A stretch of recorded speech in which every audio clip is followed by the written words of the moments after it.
The crimson stain on pristine white sand told a story no one wanted to believe. Police lights painted the Florida coastline in haunting blues and reds as waves crashed against the shore, washing away evidence but not the horror of what had just unfolded. There she sat, still in her torn wedding dress, mascara streaking down her cheeks, hands trembling as the handcuffs clicked into place. The woman who just 72 hours earlier had been dancing at her reception, surrounded by friends and family, celebrating what they thought was the beginning of her fairy tale. But fairy tales don't end with your husband's lifeless body sprawled on the beach where you'd planned to watch the sunrise together. They don't end with you being read your rights while wedding cake still sat uneaten in your hotel room. This wasn't supposed to happen. It was supposed to be the happiest week of her life, the beginning of forever with the person she loved most. Instead, it became a nightmare that would haunt everyone who knew them, and when detectives uncovered the devastating secret buried at the heart of this marriage, the entire nation would be left questioning everything they thought they knew about love, trust, and the deadly power of deception. Welcome to Silent Witness True Crime Stories. Thanks to all my viewers and subscribers for your support. Stay tuned for daily true crime updates. Don't forget to subscribe, and also download your free ebook by clicking the link in the pinned comment. Who were Rachel and Michael Thompson, and why did their perfect love story end in such violence? What secret was so earth-shattering that it drove someone to kill the person they just vowed to love until death do them part? Was this a moment of temporary insanity, or had Rachel been planning this from the moment she said, "I do"? And perhaps most chilling of all, could the warning signs have been spotted if anyone had known what to look for? These are the questions that kept investigators awake at night, that divided a small town in half, and that ultimately led to one of the most controversial trials Florida had seen in decades. A honeymoon that should have been filled with romance and new memories instead became a crime scene that would change multiple families forever. A truth so shocking that when it finally came to light, it left everyone wondering if they ever really knew either of these people at all. Rachel Martinez had always been the kind of person everyone in Clearwater Beach loved having around. At 29, she was the nurse who remembered your grandmother's birthday, who stayed late when her shift ended because a patient needed someone to talk to, who brought homemade cookies to every church function. Her colleagues at Tampa General Hospital described her as someone who wore her heart on her sleeve, someone who believed in true love and happily ever after with the kind of earnestness that made cynics smile despite themselves. She'd been single for 3 years after a painful divorce, focusing on her career and her faith, telling friends she was waiting for God to send her the right person. That person appeared to be Michael Thompson, a 32-year-old construction foreman who walked into her life on a rainy Tuesday evening at St. Catherine's Church. He was new to town, having moved from Atlanta for work, and Rachel was immediately struck by how he seemed different from other men she'd met, quiet but confident, with gentle eyes and hands that spoke of honest work. He listened when she talked, asked thoughtful questions, and never tried to rush things physically, which Rachel appreciated after her previous relationship. Their courtship unfolded like something from a romantic movie. Long walks on the beach, deep conversations about faith and family, quiet dinners where they'd lose track of time, talking about their dreams for the future. Within 8 months, Michael proposed on the same beach where they'd taken their first walk together, and Rachel said yes without hesitation. Her family adored him. Her mother, Maria, would later tell investigators that she'd never seen her daughter so happy, so complete. Rachel glowed whenever Michael was around, she remembered. She said she finally understood what real love felt like, what it meant to find your other half. The wedding planning was a whirlwind of joy. Rachel threw herself into every detail with the enthusiasm of someone who'd waited her entire life for this moment. She tried on 17 different dresses before finding the perfect one, spent hours creating Pinterest boards for the reception decorations, and insisted on writing her own vows because she wanted Michael to know exactly how much he meant to her. But there were small things that, in retrospect, should have raised questions. Michael was notably private about his past, deflecting questions about previous relationships or his life in Atlanta. He avoided situations where he'd have to undress around others, claiming he was self-conscious about old scars from construction accidents. He was uncomfortable with physical intimacy beyond kissing and holding hands, explaining that he wanted to wait until marriage because of his faith. Rachel found this admirable, even romantic, in a culture that seemed to have forgotten the value of waiting. Her friends sometimes joked that she'd found the last gentleman in America, and Rachel would smile, feeling lucky to have found someone who respected her enough to wait.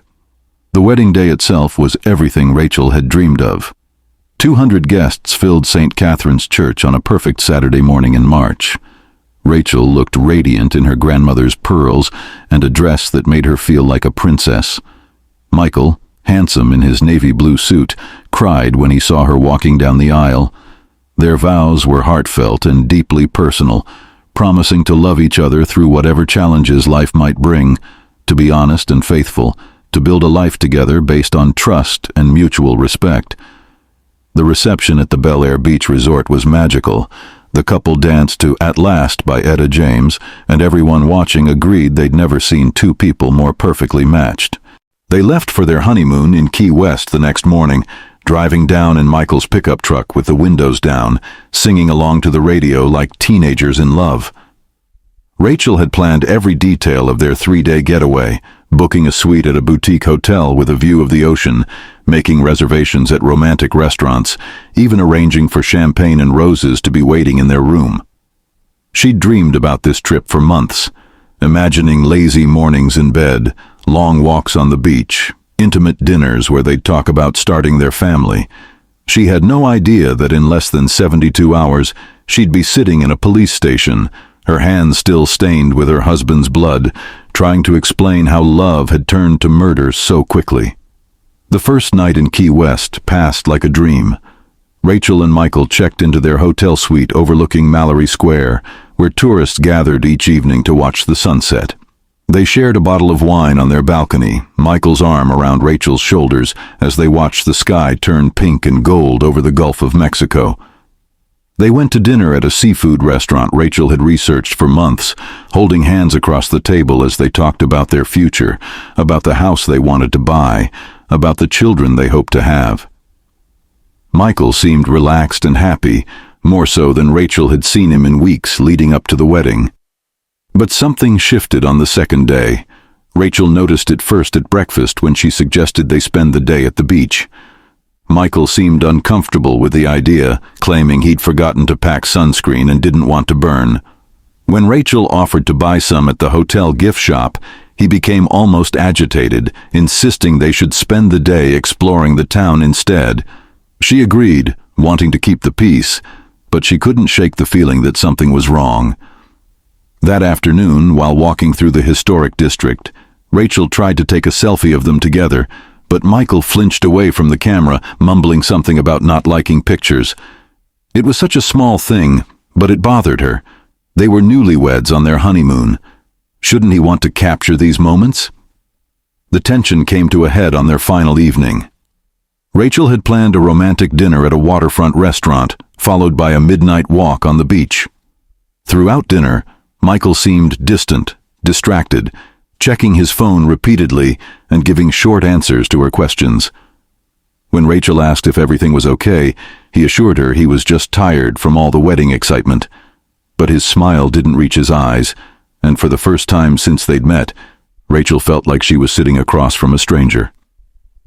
After dinner, they walked back to their hotel in uncomfortable silence. The air between them felt thick with unspoken tension, and Rachel couldn't understand what had changed, or why her perfect honeymoon was starting to feel like a mistake. Back in their room, Rachel decided to try to reconnect with her new husband. She'd brought special lingerie for their wedding night, and she thought maybe if they could just be intimate, whatever was troubling Michael would fade away. But when she emerged from the bathroom in her silk negligee, Michael's reaction wasn't what she'd expected. Instead of desire, she saw something that looked almost like panic in his eyes. He turned away quickly, claiming he had a headache and needed to rest. Rachel felt a stab of rejection so sharp it took her breath away. This wasn't how things were supposed to go. This wasn't what she'd dreamed about during all those months of waiting. Unable to sleep, Rachel suggested they take that midnight walk on the beach they'd planned. The moon was full, casting silver light across the water, and she hoped the romantic setting might help them reconnect. Michael reluctantly agreed, and they walked down to the shore in silence, their feet sinking into the cool sand. The beach was deserted except for the occasional jogger or couple walking hand in hand. Rachel tried to make conversation, asking about Michael's family, his childhood, his dreams for their marriage. But his answers were vague, evasive, and she could feel her frustration building with each deflection. Finally, standing at the water's edge with waves lapping at their feet, Rachel stopped walking and turned to face her husband. "What's wrong?" she demanded. "And don't tell me you're tired or stressed about the wedding. Something is very wrong and I need to know what it is. We just got married, Michael. We're supposed to be the happiest we've ever been, but I feel like I'm losing you already." Michael tried to deflect again, but Rachel pressed harder. "Is there someone else? Did you change your mind about marrying me? Because if you did, you should have said something before we stood in front of God and 200 people and made promises we apparently can't keep." That's when Michael broke. Standing there in the moonlight with tears in his eyes, he told Rachel the truth he'd been hiding for their entire relationship. He told her about the life he'd lived before Atlanta, about the body he'd been born with, and the long, painful journey to become the man he'd always known himself to be. He told her about the surgeries, the hormones, the legal name change, the complete reinvention of himself that had allowed him to start over in Florida as Michael Thompson. He told her he'd been born Michelle, and that despite everything he'd done to align his body with his soul, despite the fact that he'd lived as a man for over a decade, he understood if she couldn't accept this truth about who he was. Rachel's world stopped. Everything she thought she knew about her husband, about their relationship, about their future together crumbled in an instant. The man she'd fallen in love with, the man she'd married just 3 days ago, had been keeping the most fundamental truth about himself from her. She felt betrayed, deceived, humiliated. How could he let her marry him without telling her? How could he let her plan a future with him when he knew she didn't know who he really was? The rational part of her mind understood that Michael was still the same person she'd fallen in love with, that this revelation didn't change his character or his love for her. But rationality had no place in the emotional hurricane that was tearing through her chest. What happened next would haunt Rachel for the rest of her life. In a moment of rage and feeling so intense she would later struggle to remember the details, she struck out at the man who had shattered her world. There was a piece of driftwood at her feet, smooth and heavy from years in the ocean. Without thinking, without planning, she grabbed it and swung it at Michael's head with all the force her anger could muster. The sound it made connecting with his skull was sickeningly hollow, and Michael crumpled to the sand without a word. Blood began to pool beneath his head as the waves washed over his still form, and Rachel stood there in her sundress, the piece of driftwood still in her hand, watching the life drain out of the man she'd promised to love forever just 72 hours earlier. For several minutes that felt like hours, Rachel stood frozen on the beach, watching the waves wash over Michael's motionless body. The reality of what she'd done crashed over her in waves of nausea and disbelief. This couldn't be happening. She couldn't have just killed her husband on their honeymoon.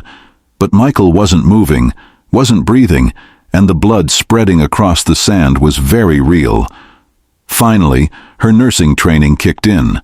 She dropped the driftwood and fell to her knees beside Michael, checking for a pulse she knew she wouldn't find, tilting his head back to check his airway in a futile attempt to undo what couldn't be undone. When Rachel finally called 911 23 minutes later, her voice was remarkably calm. She told the dispatcher that her husband had fallen and hit his head on a piece of driftwood while they were walking on the beach. She said she'd tried to help him, but he wasn't responding. She gave their location and waited for the ambulance, sitting beside Michael's body and stroking his hair like he was merely sleeping. By the time the paramedics arrived, followed closely by the Monroe County Sheriff's deputies, Rachel had her story straight. It was an accident. They'd been walking and talking when Michael tripped in the sand and fell, striking his head on the driftwood. But the responding officers immediately noticed inconsistencies in Rachel's account. Detective Maria Santos, a 20-year veteran of the Monroe County Sheriff's Office, found it odd that Rachel was remarkably composed for someone whose husband had just died in a tragic accident. Most spouses in similar situations were hysterical, desperate, demanding that paramedics do something to save their loved one. Rachel seemed almost resigned to Michael's death, answering questions with clinical precision rather than emotional devastation. There was also the matter of the blood spatter on Rachel's dress, which seemed inconsistent with her claim that Michael had simply fallen and hit his head. The crime scene told a different story than the one Rachel was presenting. The driftwood she claimed Michael had fallen onto showed clear signs of having been used as a weapon, with blood and hair embedded in its rough surface. The pattern of blood on the sand suggested Michael had been struck while standing, not fallen and hit his head. Most damaging was the medical examiner's preliminary assessment that the injury to Michael's skull showed multiple impact points, indicating he'd been struck more than once. This wasn't consistent with a simple fall, and Detective Santos knew she was looking at a murder, not an accident. At the police station, Rachel maintained her story for hours, sitting in the stark interview room with the patience of someone who'd spent years dealing with medical emergencies. She answered every question the same way, never changing details, never showing cracks in her composure. But when Detective Santos began asking about Michael's background, about his life in Atlanta and his family, Rachel's facade began to crumble. She claimed not to know much about his past, said he was private about his previous relationships, admitted that she'd never met any of his family members or friends from before he moved to Florida. The investigation into Michael's background revealed the truth Rachel was trying to keep hidden. Birth records showed that Michael Thompson had been born Michelle Thompson in Atlanta 32 years earlier. Medical records confirmed extensive gender transition procedures over the past decade. Phone records showed that Michael had been in contact with other transgender individuals and support groups, part of a community Rachel claimed not to know existed. When confronted with this evidence, Rachel finally broke down and admitted that Michael had told her the truth about his past on the beach, and that she'd killed him in a moment of rage and betrayal. But even with her confession, questions remained. Had Rachel suspected the truth before their honeymoon? Had she married Michael knowing about his transition and planned to kill him from the beginning? Or was this truly a crime of passion, committed in a moment of overwhelming emotion by someone who felt she'd been deceived in the most fundamental way possible? The prosecution would argue that regardless of when Rachel learned the truth, murder was never an acceptable response. The defense would claim that Rachel had suffered a complete psychological break when confronted with information that shattered everything she believed about her life and her marriage. The media attention was immediate and intense. The story of the honeymoon murder, as it came to be known, captured national attention not just because of its tragic circumstances, but because it forced uncomfortable conversations about truth, identity, and acceptance. Rachel became a polarizing figure, vilified by some as a cold-blooded killer who murdered an innocent man for being transgender, and defended by others who saw her as a victim of deception who acted in a moment of temporary insanity. Michael's story, meanwhile, became a rallying cry for transgender rights advocates who argued that he'd paid the ultimate price for living his truth. As the case went to trial, the prosecution painted Rachel as a calculating killer who'd murdered her husband in cold blood because she couldn't accept his transgender identity. District Attorney Robert Chen argued that regardless of how shocked Rachel might have been by Michael's revelation, there was no justification for violence. "Ladies and gentlemen of the jury," Chen said in his opening statement, "this case is not about gender identity or deception. This case is about a woman who took a human life because she didn't like what she learned about the person she'd married. Michael Thompson was living his authentic life, and he died because Rachel Martinez couldn't accept that authenticity." But the defense, led by veteran attorney Sarah Williams, presented a very different narrative. Williams argued that Rachel had suffered a complete psychological breakdown when confronted with what she perceived as the ultimate betrayal. "My client is not a murderer," Williams told the jury.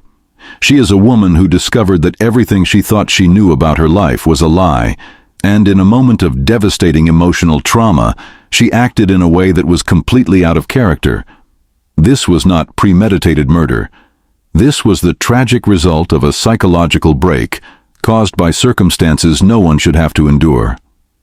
The prosecution's case seemed strong. They had Rachel's confession, clear evidence that Michael had been murdered rather than accidentally killed, and expert testimony about the nature of his injuries. But the defense began to poke holes in the timeline, suggesting that Rachel's emotional state on the night of the murder was far more complex than anyone had realized. They brought in psychiatrists who testified about the psychological impact of sudden, life-altering revelations, about how the human mind can fracture when confronted with information that challenges core beliefs about reality. The turning point came when the defense revealed evidence that the prosecution had overlooked. In the weeks leading up to the wedding, Rachel had been seeing a therapist for anxiety and depression. Dr. Jennifer Park testified that Rachel had been struggling with doubts about her marriage, though she'd been unable to articulate exactly what was troubling her. She kept saying something felt wrong, but she couldn't identify what it was, Dr. Park recalled. She was questioning her own instincts, wondering if she was just being paranoid or if there were real reasons to be concerned about Michael's secretiveness. This testimony suggested that Rachel's subconscious mind had picked up on clues about Michael's past, even if she hadn't consciously understood what those clues meant. The defense argued that this psychological pressure had been building for weeks, making Rachel's breakdown on the beach not a sudden explosion of rage, but the culmination of mounting anxiety and confusion that had been eating away at her psychological stability. They painted a picture of a woman who'd been gaslighted by circumstances beyond anyone's control, whose mental state had been deteriorating without anyone recognizing the warning signs. The prosecution countered by pointing out that even if Rachel had been struggling with doubts, that didn't justify murder. They brought in their own expert witnesses who testified that while Rachel might have been under psychological stress, she'd still made a conscious choice to pick up that piece of driftwood and use it as a weapon. Temporary insanity is not a free pass for murder, Prosecutor Chen argued. Millions of people deal with shocking revelations and devastating betrayals without resorting to violence. Rachel Martinez made a choice that night, and that choice cost Michael Thompson his life. But perhaps the most compelling testimony came from an unexpected source, Michael's therapist from Atlanta, Dr. Robert Kim, who'd been treating Michael throughout his transition.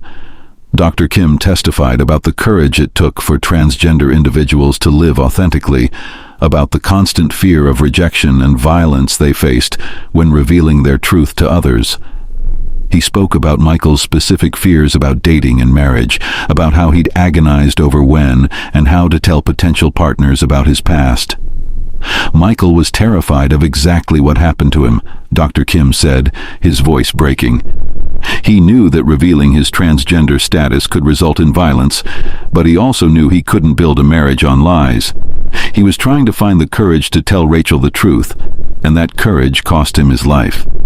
This testimony humanized Michael in a way that changed the entire tone of the trial.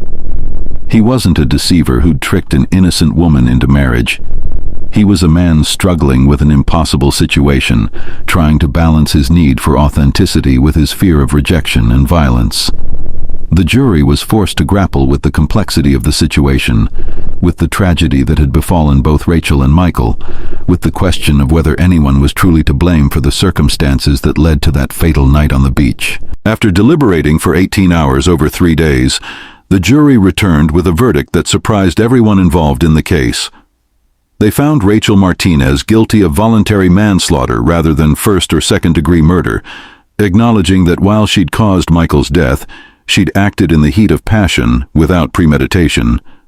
The conviction carried a sentence of 12 years in prison, far less than the life sentence the prosecution had been seeking, but still substantial enough to acknowledge the gravity of what Rachel had done. During the sentencing phase, both families were given the opportunity to speak about how Michael's death had affected them. Michael's sister, Patricia Thompson, flew in from Atlanta to deliver a victim impact statement that left hardly a dry eye in the courtroom. "My brother was the bravest person I knew," she said, her voice steady despite her tears. "He lived his truth even when it was difficult, even when it was dangerous. He deserved to be loved for who he was, not killed for it. He deserved to live a full life with someone who could accept all of him. Instead, his life was cut short because he had the courage to be honest about who he was." Rachel's mother, Maria Martinez, also spoke, her voice breaking as she described watching her daughter's life fall apart. "My Rachel is not a killer," she insisted. "She's a healer, someone who devoted her life to helping others. I don't understand how this happened, how everything went so wrong so quickly. I mourn for Michael's family, for their loss, but I also mourn for my daughter, for the woman she was before that night, for the future she threw away in a moment of madness." In her final statement to the court, Rachel herself spoke publicly about the case for the first time since her arrest. Standing at the podium in an orange jumpsuit, her hair pulled back in a simple ponytail, she looked like a shadow of the radiant bride she'd been just months earlier. "I want to start by saying I'm sorry," she began, her voice barely above a whisper. "I'm sorry to Michael's family for taking him away from you. I'm sorry to my own family for the shame and pain I've caused.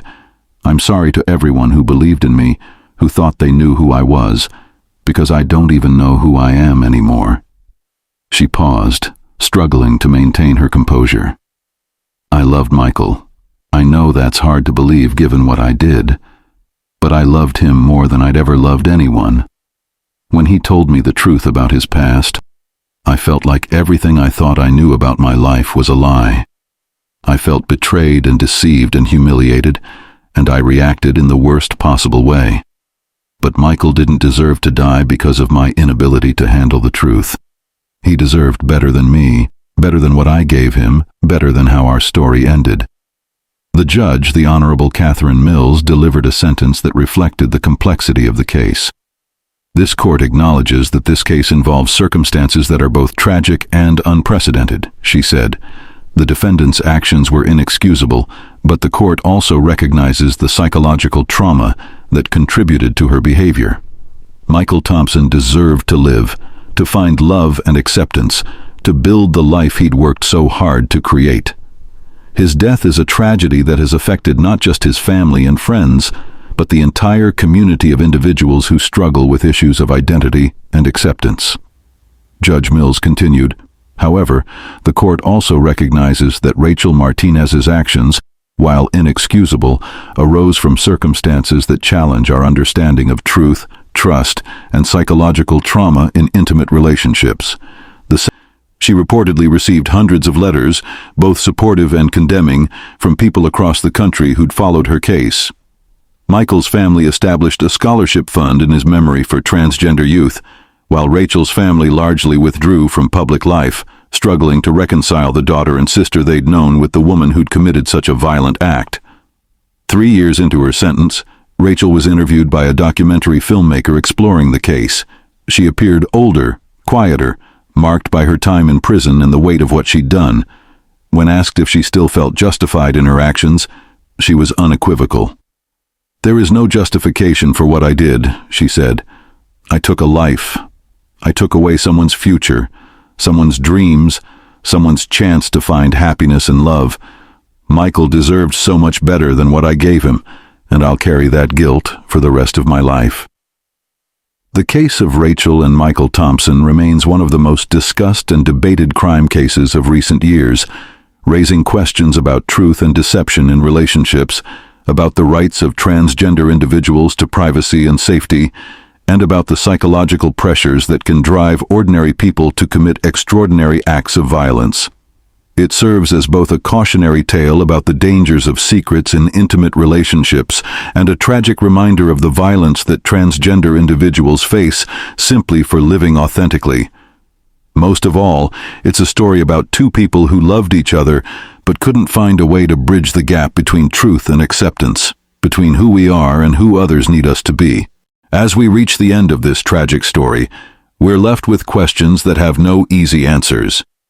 Was Rachel Martinez a cold-blooded killer who murdered her husband because she couldn't accept his transgender identity? Or was she a victim herself, someone who suffered a complete psychological breakdown when confronted with what she perceived as the ultimate betrayal? Could this tragedy have been prevented if Michael had found a way to tell Rachel the truth about his past earlier in their relationship? Or would the outcome have been the same, regardless of when she learned about his transition?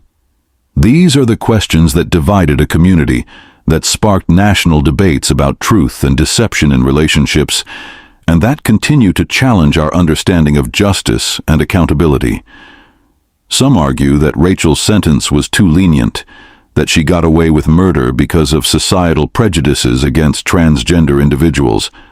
Others contend that she was punished for a moment of temporary insanity that anyone might experience when faced with such shocking circumstances. What do you think? Do you believe Rachel acted in the heat of passion, or was this something more calculated? How would you feel if you discovered that your spouse had been keeping such a fundamental secret about their identity? Does the psychological trauma Rachel experienced justify her actions, or should she have been held to the same standard as any other person who commits murder? And most importantly, what can we learn from this tragedy to prevent similar violence against transgender individuals in the future? Let us know your thoughts in the comments below. This case touches on some of the most challenging issues facing our society today, and we want to hear your perspective. Do you think our legal system handled this case appropriately? What would you have done if you were in Rachel's position? How can we create a world where transgender individuals like Michael can live authentically without fear of violence? And if you thought this story was shocking, wait until you hear about the case we're covering next week. When a respected pastor's wife discovered her husband had been living a double life for 20 years, involving not just deception about his identity, but about crimes that went back decades, the revelation didn't just destroy one marriage, it brought down an entire congregation and exposed a web of lies that had been decades in the making. Make sure to subscribe so you never miss any of our upcoming videos, and hit that notification bell to be the first to know when we release new content. We appreciate you taking this difficult journey with us today, and we'll see you in the next case that proves truth really can be stranger and more tragic than fiction.